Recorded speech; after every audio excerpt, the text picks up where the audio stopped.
प्यारे बच्चों, कल आपने मेरा एक क्लास किया था। याद होगा कि कल का जो मेरा क्लास था वह आपका कॉम्प्रिहेंशन पर था। जिन बच्चों का चूक गया हो, आप YouTube पर जाएं और कैम्ब्रिज इंग्लिश इंस्टीट्यूट YouTube पर डालें और उस कॉम्प्रिहेंशन के क्लास को एक बार जरूर देखें। आज मैं आप लोगों के लिए, मेरे प्यारे बच्चों, मैं उस चीज को लाया हूं जो बहुत बहुत सिंपल है, लेकिन आप उससे बहुत बहुत बहुत दूर भागते हैं। वह कौन सा चीज है? आप ध्यान से देखिए, वह चीज है आपका application. That is called application.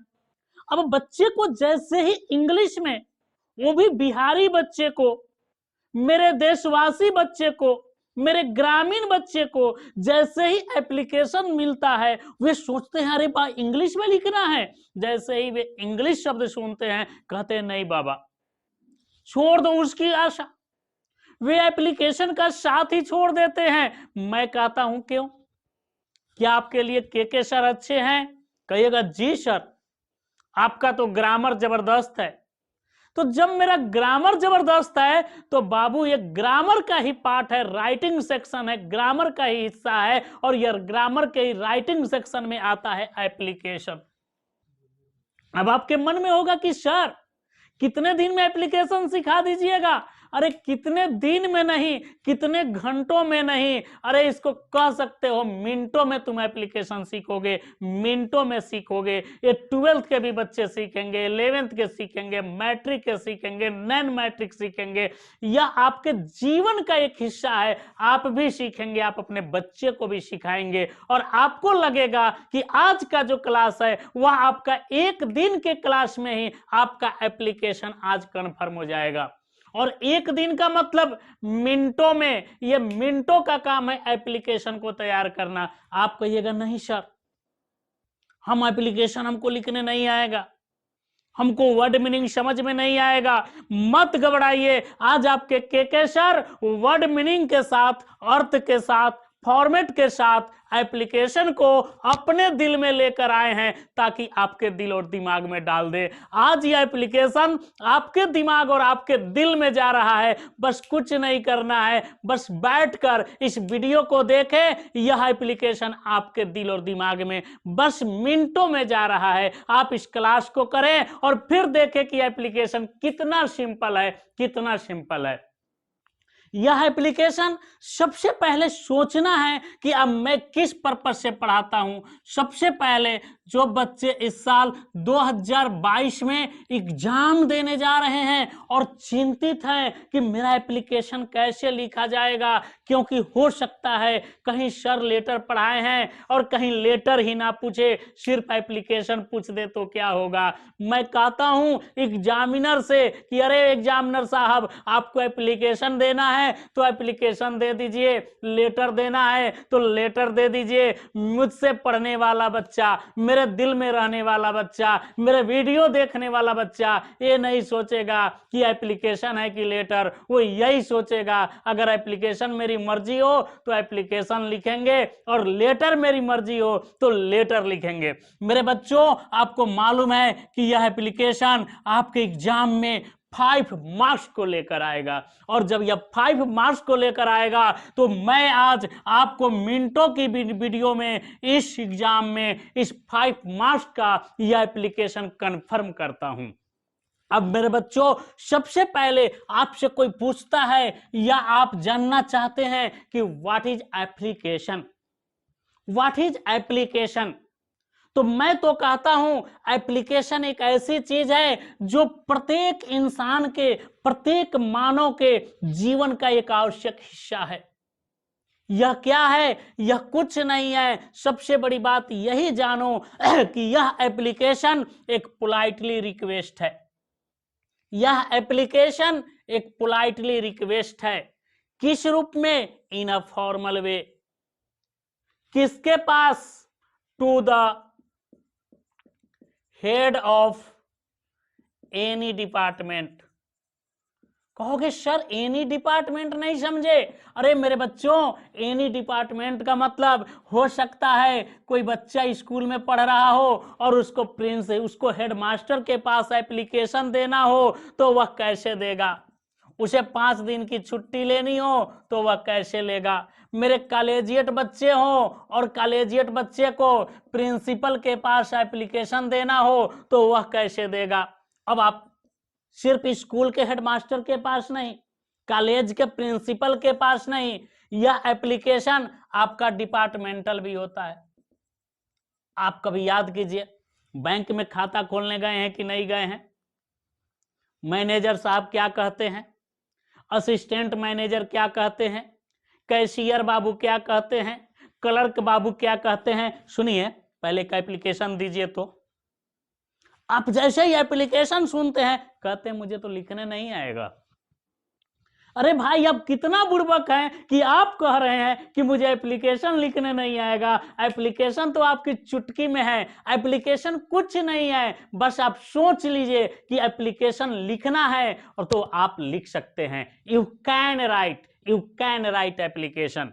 तो एप्लीकेशन किसी बैंक के मैनेजर को देना हो, किसी विभाग में देना हो और उस विभाग के बॉस को देना हो। बॉस समझते हैं ना, बॉस समझते हैं ना, उस विभाग के हेड को देना हो, तो आपको अगर एप्लीकेशन देना है तो आइए सबसे पहले आप देखें कि एप्लीकेशन का हिंदी क्या होता है।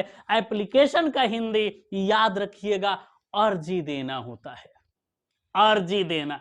एप्लीकेशन का हिंदी आवेदन पत्र, एप्लीकेशन का हिंदी प्रार्थना पत्र, एप्लीकेशन का हिंदी अर्जी होगा, एप्लीकेशन का हिंदी आवेदन पत्र होगा, एप्लीकेशन का हिंदी प्रार्थना पत्र होगा। एप्लीकेशन हम किसी डिपार्टमेंट के हेड को देंगे, जैसे स्कूल में देंगे हेडमास्टर को, कॉलेज में देंगे प्रिंसिपल को, किसी डिपार्टमेंटल में जाकर जाएंगे और उस डिपार्टमेंट में देंगे तो उस विभाग के बॉस को, हेड को। जैसे मान लीजिए आप जा रहे हैं और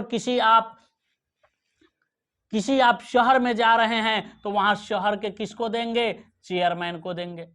अगर किसी विभाग में जा रहे हैं, किसी कंस्ट्रक्शन डिपार्टमेंट में जा रहे हैं, वहां किसको देंगे, एग्जीक्यूटिव इंजीनियर को देंगे। जो उस विभाग का हेड होगा उसी हेड को एप्लीकेशन दिया जाता है।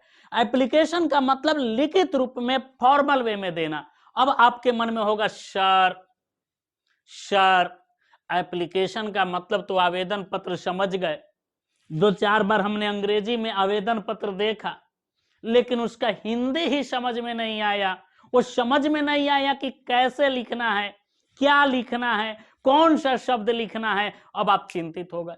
मेरे बच्चे यहां गौर से देखो, यह एक फॉर्मेट बनाया हुआ है और इसी फॉर्मेट पर तुम कोई एप्लीकेशन लिख सकते हो। You can write any application on this format. जो अभी तुम मिनटों में देखोगे और तुम्हें थोड़ी देर बाद लगेगा कि अब तुम्हारा एप्लीकेशन तुम्हारे लिए बहुत सिंपल है और तुम दूसरों से भी कहोगे कि अरे वाह, अरे सबसे अच्छा तो के सर एप्लीकेशन हमको सिखा दिए। तो आओ मेरे बच्चे, तुम मेरे साथ मिलकर आज एप्लीकेशन को लिखना सीखो। ऐसा सीखो जो लाइफ टाइम याद हो जाए। तुम्हें क्या याद हो, तुम्हारे घर में अन्य बच्चे को भी याद हो जाए। तो चलो सबसे पहले एप्लीकेशन का डेफिनेशन देखते हैं। एप्लीकेशन का डेफिनेशन देखते हैं। What is application? ध्यान से सुनो, बिल्कुल छोटे से रूप में। द वे का मतलब यहां तरीका होगा। वे का मतलब तरीका। The way of politely request in a formal way is called application. विनम्र आदर का, या आप ऐसे कह सकते हैं फॉर्मल वे में विनम्र अनुरोध करने का तरीका। फॉर्मल वे में विनम्र अनुरोध करने का तरीका आवेदन पत्र कहलाता है, अर्जी कहलाता है, प्रार्थना पत्र कहलाता है। अब सुनिए, जैसे ही आप एप्लीकेशन लिखने चाहते हैं, आपके दिमाग में एक चीज आ जाता है कि सर हमें जो एप्लीकेशन लिखना है उसमें वर्ड का प्रॉब्लम है। मेरे बच्चों ध्यान से देखो, तुम्हारी ये भ्रम है, तुमको किसी ने माइंड में बैठा दिया है कि तुम एप्लीकेशन नहीं लिख सकते। तुम सबसे पहले एप्लीकेशन को समझने से पहले कुछ इस वर्ड, इस वोकैबुलरी को देखो जो तुम्हें तुम्हारे लाइफ का हर्डल है। मेरे बच्चों, जीवन में सबसे बड़ी चीज एक ही चीज याद रखना, मैंने बार बार कहता हूं कि डेवलप योर कॉन्फिडेंस। याद रखना,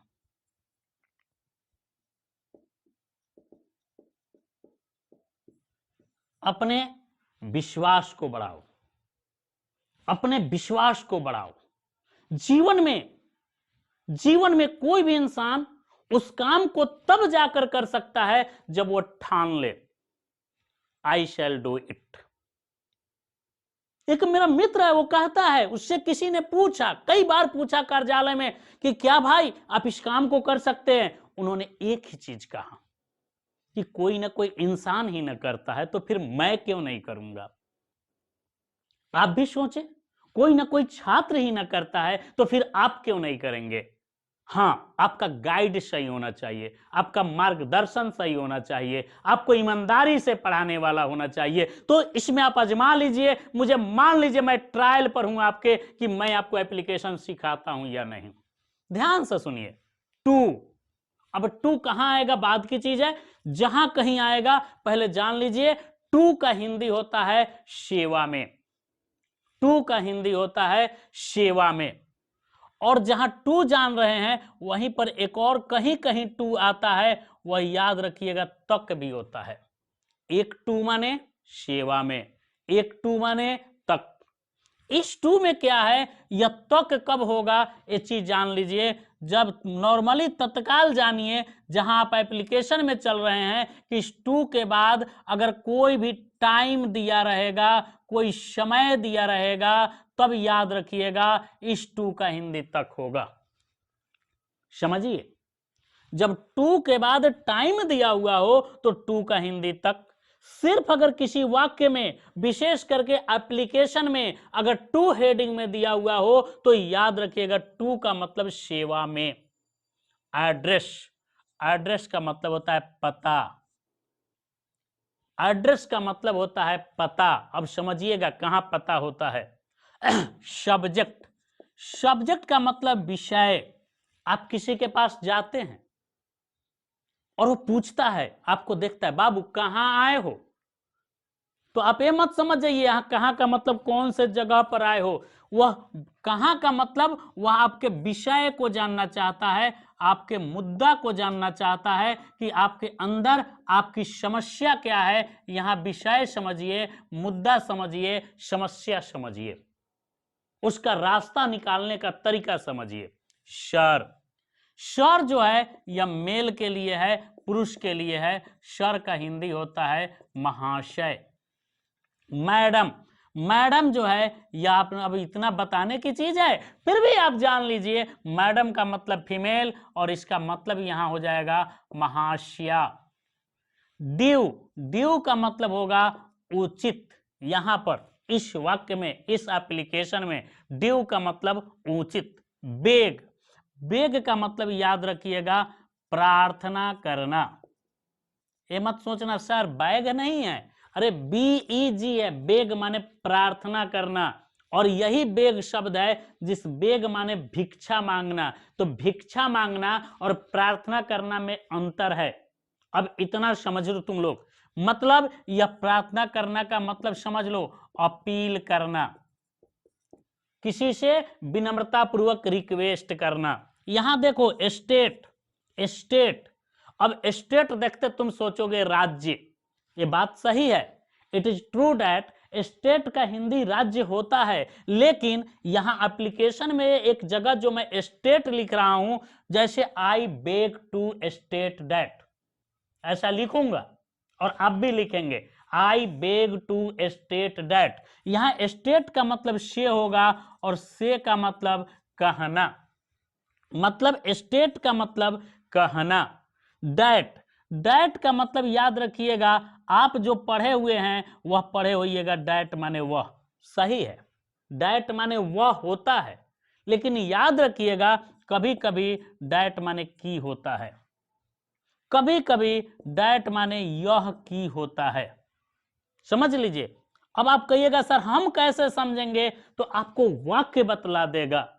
आप जरा सोचिए कि आप जब भोजन करते रहते हैं तो उस समय आपके टेबल पर जब भोजन दिया जाता है तो आप कैसे समझ जाते हैं कि इसको हाथ से उठा के खाना है, और जब आपको वहां से हाथ धोने जाना पड़ता है तो आप ऐसा नहीं ना कि पैर पर चलने लगते हैं, आप उस समय पैर से चलते हैं, सॉरी हाथ से तो नहीं चलते हैं, पैर से चलने लगते हैं। तो वैसे ही जब यह डैट का तीनों हिंदी जानिएगा आप खुद समझ जाइएगा कि कहां पर डैट का हिंदी क्या होगा, कहां पर वह होगा, कहां पर की होगा, कहां पर यह की होगा। डैट माने जिससे की भी होता है,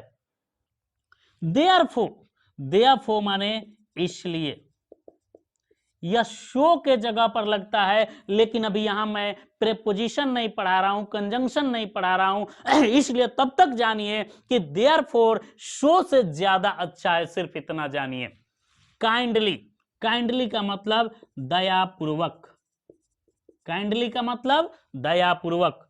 फॉर विच जिसके लिए, किसके लिए यहां मत पढ़िएगा जहां मैं चल रहा हूं, फॉर विच जिसके लिए। एवर का मतलब यहां पर कभी भी होगा, और कभी कभी सदा का भी बोध कराता है, तो यहां पर एवर का हिंदी कभी होगा, एवर माने कभी। Remain obliged, remain obliged, obliged माने होता है आभार प्रकट करना, रिमेन ओब्लाइज्ड का मतलब हो गया आभार रहना, आभार रहना, या इसी को कह सकते हैं कृतज्ञ रहना, कृतज्ञ रहना समझते हैं ना, एक प्रकार का मतलब आप कह सकते हैं कि आप उसके प्रति वफादार हो गए, उसका आप पर एहसान हो गया, आपके ऊपर उसकी बहुत बड़ी एहसान हो गई, उसकी आपके ऊपर दया हो गई, उसकी आपके ऊपर बहुत ही बड़ा ये चीज हो गया, तो वही कृतज्ञ रहना, आभार रहना। रियली का मतलब सचमुच। आप याद कीजिए, कभी आप हमसे कहिएगा सर आप बहुत अच्छा पढ़ाते हैं, हम कहेंगे रियली, मतलब उस चीज को, सत्यता को झलकाता है रियली शब्द, तो रियली माने सचमुच। एडवाइस, एडवाइस माने सलाह देना, एडवाइस माने सलाह देना। सिंसरली, सिंसरली का मतलब होता है अपना, सिंसरली का मतलब अपना। फेथफुली विश्वासी, फेथफुली विश्वासी। ओबिडेंटली आज्ञाकारी, ओबिडेंटली आज्ञाकारी मतलब आदेश का पालन करने वाला, आदेश को मानने वाला। विश, विश का मतलब याद रखिएगा चाहना भी होता है या शुभ कामना देना होता है। अब यहां कहिएगा कौन सही है, सही तो दोनों है, लेकिन मैं इसके सेंस में चल रहा हूं। इशू, इशू का मतलब देना, जो गिव के जगह पर लगता है। जब कोई व्यक्ति आपको कोई चीज दयापूर्वक देता हो तो वहां इशू होता है। ग्रांट, ग्रांट माने भी देना, लेकिन यह देना एक प्रकार का इजाजत है, एक प्रकार का इजाजत है। PBF poor boys fund. SLC school leaving certificate. यहां जो स्कूल लिविंग सर्टिफिकेट है इसका मतलब जानते हैं, विद्यालय परित्याग प्रमाण पत्र। सीएलसी कॉलेज लिविंग सर्टिफिकेट, महाविद्यालय परित्याग प्रमाण पत्र। यूएलसी यूनिवर्सिटी लिविंग सर्टिफिकेट, विश्वविद्यालय परित्याग प्रमाण पत्र। साथ ही साथ आप लोग ध्यान से एक दो और वर्ड मीनिंग को देखें ताकि आपको कोई समस्या नहीं हो पाए। मेरे बच्चों तुम लोग सिर्फ चिंता करते हो कि ये काम कैसे होगा, मैं तो ये कहता हूं कि चिंता छोड़ो और उस काम को कर कर देखो। जितना देर चिंता करोगे ना उससे कम समय में वो वर्क कंप्लीट हो जाएगा। नहीं विश्वास है, एक बार आजमा कर देखो, सिर्फ केके सर का साथ दे दो, केके सर का तो साथ तुम्हारे साथ ही है। गौर से देखो, एक शब्द आता है ट्रांसफर सर्टिफिकेट। क्या आता है बेटा?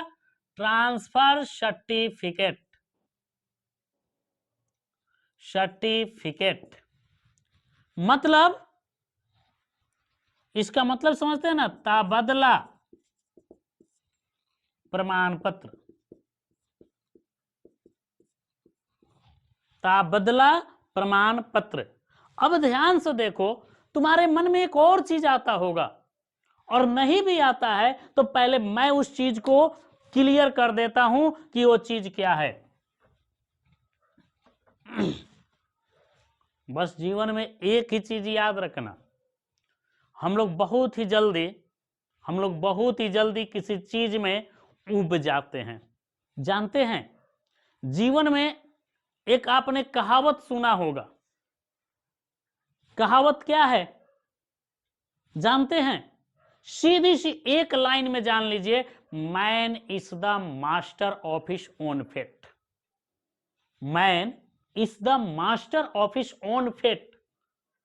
मानव अपने भाग्य का निर्माता खुद है। मानव अपने भाग्य का निर्माता खुद है। So you have to be master of your own fate. इसलिए आपको भी अपने भाग्य का निर्माता बनना है। आपको भी अपने भाग्य का निर्माता बनना है। आप मत घबराइए, केके सर का साथ है ना, आप क्लास करके देखिए। कोई डाउट हो आप व्हाट्सएप कीजिए मेरे नंबर पर। आप मेरे कोचिंग के बच्चे हैं या बाहरी बच्चे हैं, ये बाहरी शब्द हटा दीजिए। आप मेरे बच्चे हैं, मेरे विद्यार्थी हैं। जितना आप मेहनत करते हैं मैं आपसे डबल मेहनत करूंगा। अगर आप 30 नंबर ला सकते हैं तो मैं आपसे डबल आपको नंबर दिलाऊंगा, 60 मार्क्स, और आपका मार्क्स होगा 90 प्लस। ये मेरा दावा है। आप क्लास करके देखिए, आप बिल्कुल क्लास कीजिए। एक चीज देखिए, एप्लीकेशन लिखते समय बच्चे कभी कभी सोचते हैं कि प्रिंसिपल क्या होता है और हेडमास्टर क्या होता है। देखिए, प्रिंसिपल, हेडमास्टर, जहां आप प्रिंसिपल और हेडमास्टर जानते हैं, वहीं पर एक और शब्द जान लीजिए, चांसलर। कहिएगा ये क्या होता है सर? अरे यही तो आपको जानना है। प्रिंसिपल प्राचार्य एक कॉलेज में होते हैं। हेडमास्टर ये लोअर स्कूल से लेके हाई स्कूल के जो हेड होते हैं उन्हें हेडमास्टर कहा जाता है। और चांसलर ये यूनिवर्सिटी में होते हैं। हेडमास्टर का मतलब जानते हैं ना, प्रधानाध्यापक, और चांसलर का मतलब होता है कुलपति। जो यूनिवर्सिटी का हेड बॉस होता है उसी को चांसलर कहते हैं। और सुनते होइएगा, यूनिवर्सिटी में एक वीसी होता है, वाइस चांसलर, उप कुलपति। तो प्रिंसिपल, हेडमास्टर, चांसलर। एक आप हो सकता है कहीं गलती करें, इसलिए उस गलती को मैं पहले ही हटाना चाहता हूं। आप प्रिंसिपल का स्पेलिंग प्रिंसिपल मत कर दीजिएगा। बहुत बच्चे हड़बड़ा कर ऐसा लिखेंगे, ये शब्द होता है, दिस वर्ड इज करेक्ट, लेकिन इस प्रिंसिपल का मतलब होता है सिद्धांत, सिद्धांत, सिद्धांत। और ये प्रिंसिपल का मतलब होता है प्राचार्य। अब आइए मेरे प्यारे बच्चों, एक आप लोग एप्लीकेशन का फॉर्मेट देखें कि what is the format of application. अब बहुत बच्चे सोच रहे होंगे कि सर फॉर्मेट होता क्या है। फॉर्मेट का मतलब होता है प्रारूप। प्रारूप मतलब यह एप्लीकेशन का एक प्रारूप है, और इसी आधार पर आपको कोई भी एप्लीकेशन लिखना है। आप कहिएगा जी सर, मतलब एक याद कर लेंगे तो हम कोई लिख सकते हैं? तो आपको क्या लग रहा है, प्रत्येक जितने प्रकार के एप्लीकेशन है आपको उतने प्रकार से देखना होगा? जी नहीं, एक प्रकार देखो, सारे प्रकार बनाओ। इसीलिए तो मैंने कहा है कि आप आज का क्लास कीजिए, मिनटों में एप्लीकेशन तैयार, जो आप इतने दिन के उम्र में नहीं सीखे थे, आज एक दिन में सीखिए, आज एक दिन में सीखिए और मिनटों में सीखिए। गौर से देखिए, आपको कोई भी एप्लीकेशन लिखना है, कोई भी एप्लीकेशन, सबसे पहले याद रखिएगा, अगर आप कहीं आवेदन पत्र देते हैं तो याद रखिएगा, आप जो आवेदन पत्र देते हैं वह याद रखिएगा ऐसा कोई फॉर्मेट पेपर होता है जिसको A4 पेपर साइज कहते हैं। और जब भी आपको देना हो याद रखिएगा, रूल कहता है कि इसका 1.5 इंच चौथाई छोड़ देना है। You to leave 1.5 inch. कहो क्यों? Why is this rule available? यह नियम क्यों उपलब्ध है कि इतना छोड़ना है? देखिए, आप जब किसी प्रिंसिपल के पास, किसी बॉस के पास, किसी हेडमास्टर के पास, किसी चांसलर के पास, किसी एग्जीक्यूटिव इंजीनियर के पास, किसी एसडीओ के पास, किसी जेई के पास या किसी डीएम के पास, किसी थाना प्रभारी के पास, किसी एसपी के पास, डीएसपी के पास, सीईओ के पास, बीडीओ के पास वगैरह वगैरह, जब आप एप्लीकेशन देते हैं तो वह इस एप्लीकेशन को क्या करते हैं? फाइल में लगाते हैं। ये जो आप स्पेस छोड़िएगा तो एक तो वो इसको फाइल में लगाने का काम करेंगे, दूसरा जब आप एप्लीकेशन लिख देते हैं तो वे चौथाई वाले हिस्से में ही लिखते हैं, अग्र प्रेषित, फॉरवर्ड करते हैं। जो कुछ उनको लिखना रहता है वह इस हिस्से में लिखते हैं। इसीलिए यह 1/4 छोड़ने का नियम है। इसलिए जब भी आप एग्जाम दें तो ये तो आप जानते हैं कि ये 1/4 छोड़ा जाता है, लेकिन क्यों छोड़ा जाता है? इसी रूल के कारण छोड़ा जाता है। दूसरी चीज देखिए, जब भी आपको एप्लीकेशन लिखना हो आप बस इसको देख लीजिए एक बार। कोई भी एप्लीकेशन को लिखते समय सबसे पहले हम 2 लिखेंगे, 1/4 छोड़ने के बाद क्या लिखेंगे? 2। और याद रखिएगा, यह जो आप 2 लिख रहे हैं, थोड़ा सा एक चीज ध्यान देना है कि 2 जब लिखेंगे तो 2 के बाद देखिए गौर से मैंने क्या दिया है, ध्यान दे रहे हैं? कॉमा।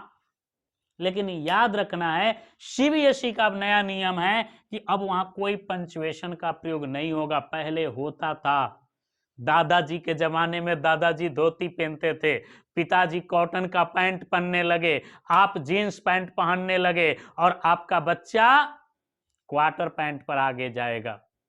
मत घबराइए, उसके बाद हाफ पैंट भी चलेगा, हालांकि चल दिया है।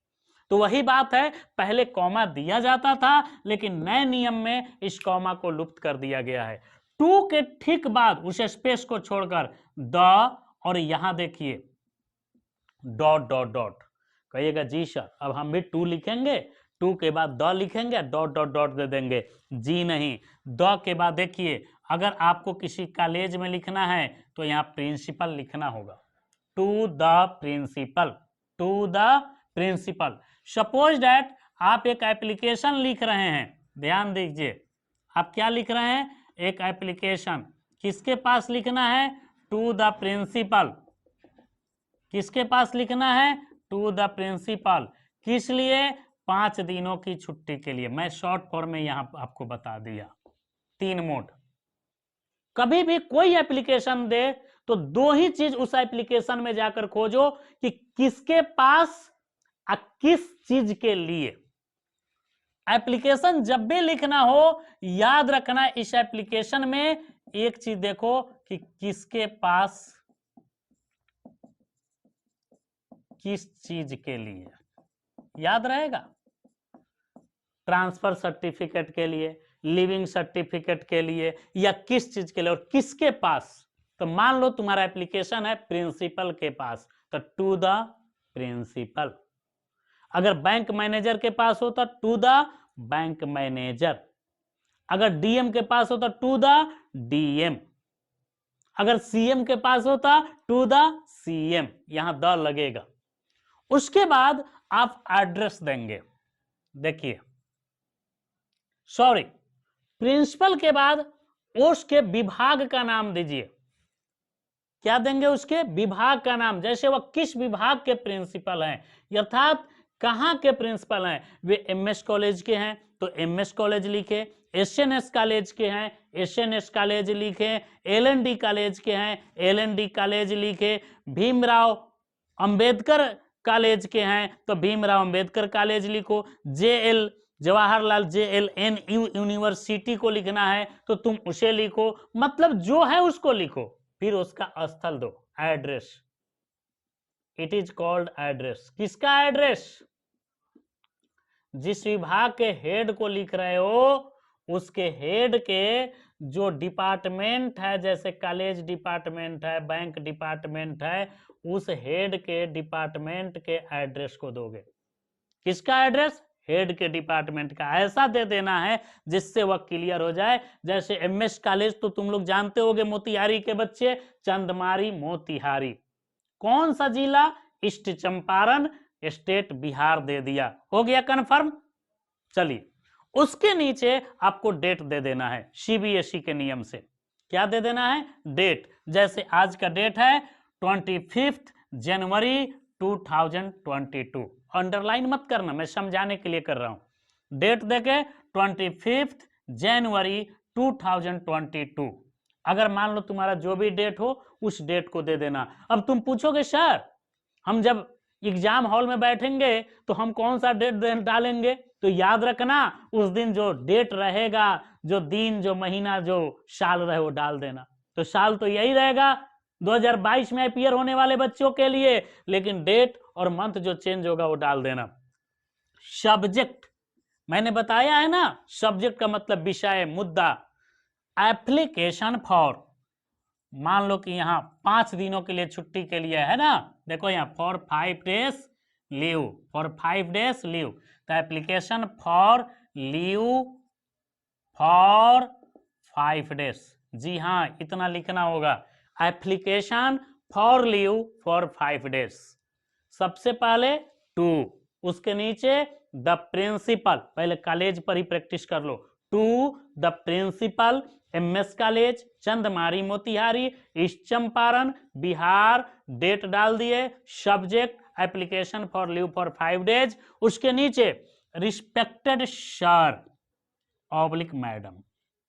अब देखो तुम्हारे जो सर हैं वो मेल हैं कि फीमेल हैं, पुरुष है कि स्त्री है? पुरुष है तो सर लिखो, स्त्री है तो मैडम लिखो। उसके नीचे most humbly and respectfully I beg to state that, ये तुमको हर जगह लिखना है, प्रत्येक एप्लीकेशन में लिखना है। मोस्ट का मतलब यहां सबसे ज्यादा होगा। मोस्ट का मतलब यहां क्या होगा? ध्यान दो, मोस्ट का मतलब सबसे ज्यादा। यही तुम वर्ड जो नहीं जानते हो, जिसके कारण तुम्हें एप्लीकेशन समझ में नहीं आता है। मोस्ट हम्बली, हम्बली जो शब्द है वह हम्बल से बना है। मोस्ट हम्बली अर्थात सबसे ज्यादा विनम्रता, सबसे ज्यादा अर्थात जो जितना विनम्र हो उससे भी ज्यादा यह विद्यार्थी भी विनम्र है। सबसे ज्यादा विनम्रता और आदर पूर्वक, और आदर पूर्वक। यहां पर हम्बली का मतलब क्या होगा मेरे बच्चे? विनम्रता, विनम्रता। और रिस्पेक्टफुली का मतलब क्या होगा?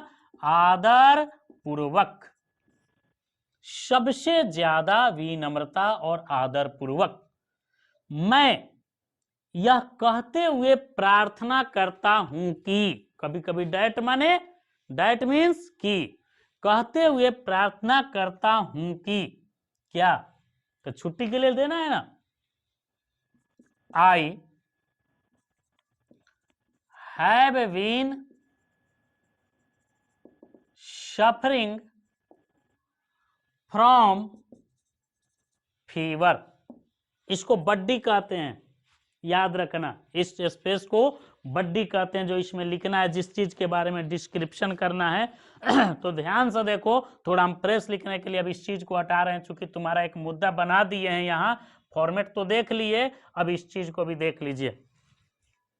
आई have been suffering from fever, मैं बुखार से पीड़ित हूं। The doctor has advised me to take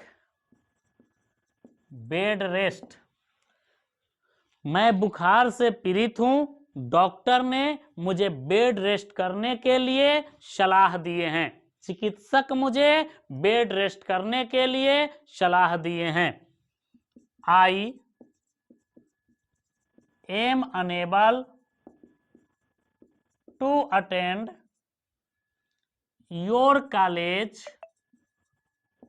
from, कितने दिनों के लिए बाबू छुट्टी है? 5 दिनों के लिए। तुम एप्लीकेशन कब दे रहे हो? 25 को, अर्थात तुम्हें छुट्टी कब से चाहिए? 26 तारीख से या 25 से। तो 25 से अगर ही चाहिए, तुम्हारे पिताजी अगर ये एप्लीकेशन को लेकर गए हैं, तो उस स्थिति में फ्रॉम 25 जनवरी 2022 टू, अब 25 को भी ऐड कर लो उसमें, 25, 26, 27, 28, 29,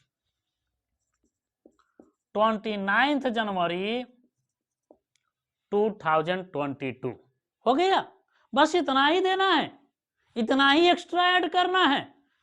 Therefore, I request you to, अब छुट्टी के लिए है, grant me leave for 5 days। इसलिए मैं आपसे 5 दिनों की छुट्टी देने के लिए आग्रह करता हूं। रिक्वेस्ट मतलब आग्रह करना, अनुरोध करना। I shall be really thankful to you. क्या लिखेंगे उसके नीचे? प्रत्येक एप्लीकेशन में I shall be really thankful to you, मैं आपके प्रति सचमुच बहुत शुक्रिया अदा करूंगा। यहां थैंकफुल के जगह पर यदि तुम चाहोगे तो ग्रेटफुल भी लिख सकते हो। ग्रेटफुल के नहीं लिखकर अब तुम्हारी इच्छा हो तो ओब्लाइज्ड भी लिख सकते हो। ऐसा नहीं कि अब तीनों लिख देना, या तो थैंकफुल लिखो या ग्रेटफुल लिखो या ओब्लाइज्ड लिखो। उसके नीचे योर्स ओबिडेंटली, आपका आज्ञाकारी। क्योंकि आप स्टूडेंट है ना, अगर वही मान लीजिए कहीं बैंक में देना है तो ओबिडेंटली नहीं लिखना है, योर्स ओबिडेंटली के जगह पर अगर बैंक में देना है मैनेजर के पास तो अच्छा रहेगा आप लिखें yours faithfully, yours faithfully. Name, जो भी आपका नाम है नाम डालिए, और चूंकि यहां प्रिंसिपल के पास दिए हैं ना तो name, class, section, roll number. अगर आप प्रिंसिपल के पास न देकर अगर किसी बैंक में देते, किसी और जगह देते, किसी विभाग में देते तो आप अपना एड्रेस यहां डालेंगे। यहाँ विभाग का एड्रेस है, बॉस के कैंपस का एड्रेस है, यहाँ अपना एड्रेस डालेंगे। लेकिन अगर आप स्टूडेंट हैं तो एक चीज ध्यान दीजिए, पहले नेम, फिर क्लास, फिर सेक्शन, फिर रोल नंबर। इधर उधर मत कीजिएगा, पहले नेम, फिर क्लास, फिर सेक्शन, फिर roll number. Name, class, section, roll number. समझे? आपका यह एप्लीकेशन यहां पर एक कंप्लीट हुआ। नेक्स्ट वीडियो में देखेंगे कि हम लोग किस प्रकार से 2-4 टॉपिक पर कि कैसे हम लोग मोड चेंज करेंगे। लेकिन अगर आपको ये चीज कंप्लीट हुआ तो इसी से आप कोई भी एप्लीकेशन को लिख सकते हैं। धन्यवाद मेरे बच्चों, जो आपने मेरे वीडियो को पसंद किए और मेरे साथ आप जुड़े रहे। अगर आपको कोई भी प्रॉब्लम हो तो मेरे व्हाट्सएप नंबर 9939504852 पर कॉल करके या मैसेज करके जरूर बताएं कि आपको प्रॉब्लम क्या है। मेरी प्रशंसा करें या ना करें, आप अपने जीवन को बनाएं। जब आपका जीवन बनेगा तो मेरा जीवन बन गया, और मेरा जीवन जब बन गया तो फिर प्रशंसा तो प्रशंसा ही प्रशंसा है। धन्यवाद मेरे बच्चों।